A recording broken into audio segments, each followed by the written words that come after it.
The new territories which you mentioned, they are not actually new territories, they are historic Russian territories. Yes, after the Soviet Union disappeared, this was left inside the former Ukrainian Soviet Socialist Republic, and there was no thought, that this Slavic republic could have leadership which would go the way the Nazis went before World War II. We recognize the independence of Ukraine, no doubt about this, but we could never think that the people who live on these territories which you listed, which are now in our constitution, that these people would be considered second sort, especially after the coup 11 years ago in February 2014, when the putschist took power by illegal bloody coup. It is not for territories for us. It is about the people who have been living on those lands for centuries, more than 300 centuries.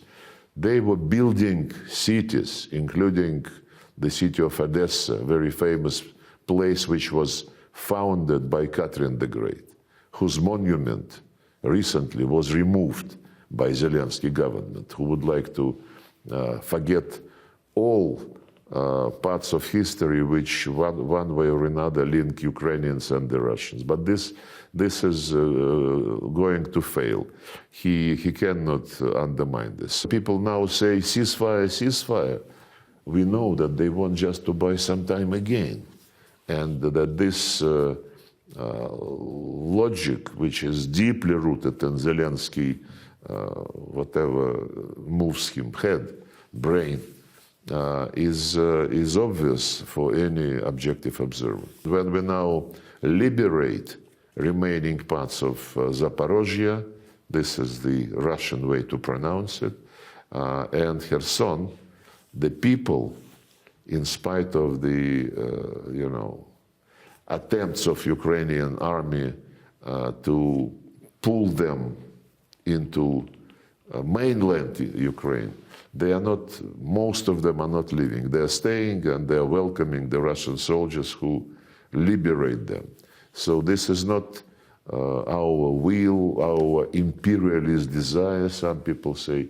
This is our concern for the future of the people who feel being part of the Russian culture. When Starmer said that Putin is the only one who is against negotiations, he should remember about his former Prime Minister, Boris Johnson. He should remember about those in Germany and in France who signed the deal and then a few years later admitted that they never intended to do this, in spite of the fact that it had been endorsed by the Security Council. And then Starmer continued to say that Putin must stop atrocities, must stop killing children, and he must withdraw to the borders of 1991. On children, it's a shame. I mean, the amount of lies, the amount of propaganda is astonishing. We have been hearing that tens of thousands of children has been stolen by Russia from their parents, and after the Istanbul process started this year, there were 3 rounds.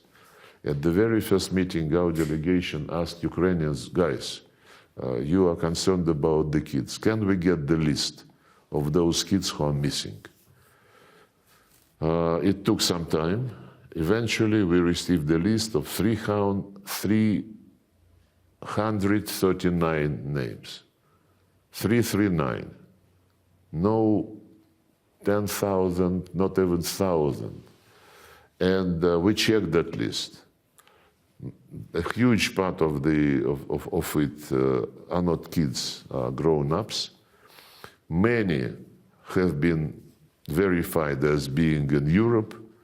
So when you listen this, but Starmer keeps saying that we must stop hijacking children. And as for 1991 borders, and Russia must withdraw, okay, hypothetically, in their dreams and delusions, if we leave the territories inside the 1991 Ukrainian borders, what happens to those people whom they publicly called, the respective governments of Ukraine after the coup called them inhumans, called them specious. Specious, by the way, is the term used by Zelensky long before the special operation started. He was asked what he thought about those people. He said, you know, there are people and there are species.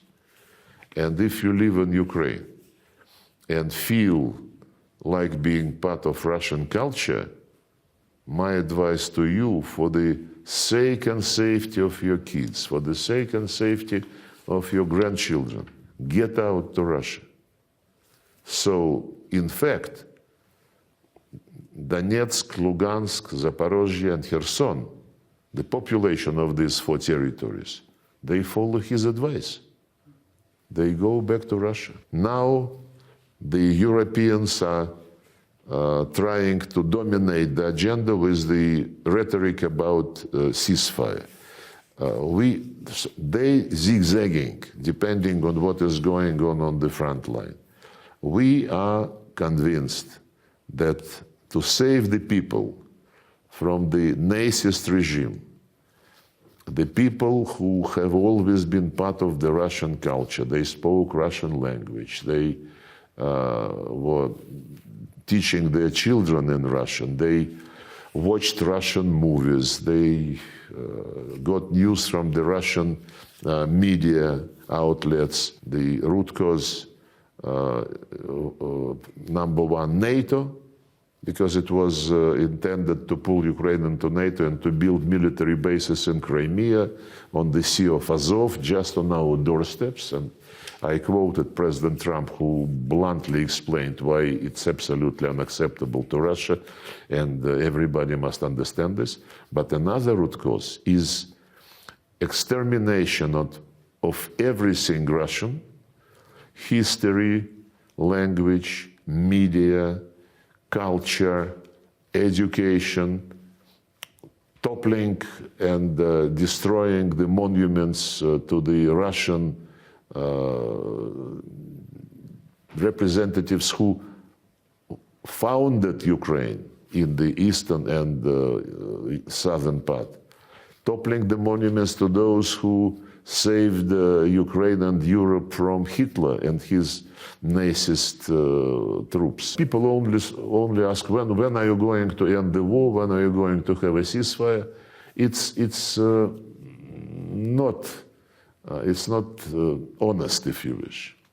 An honest discussion would be to tell Ukrainians, before anything else, restore the language rights for restore all national minority rights, because your constitution says so. The Ukrainians try to be very specific in discriminating Russian language and trying to make some concessions for the language of the European Union.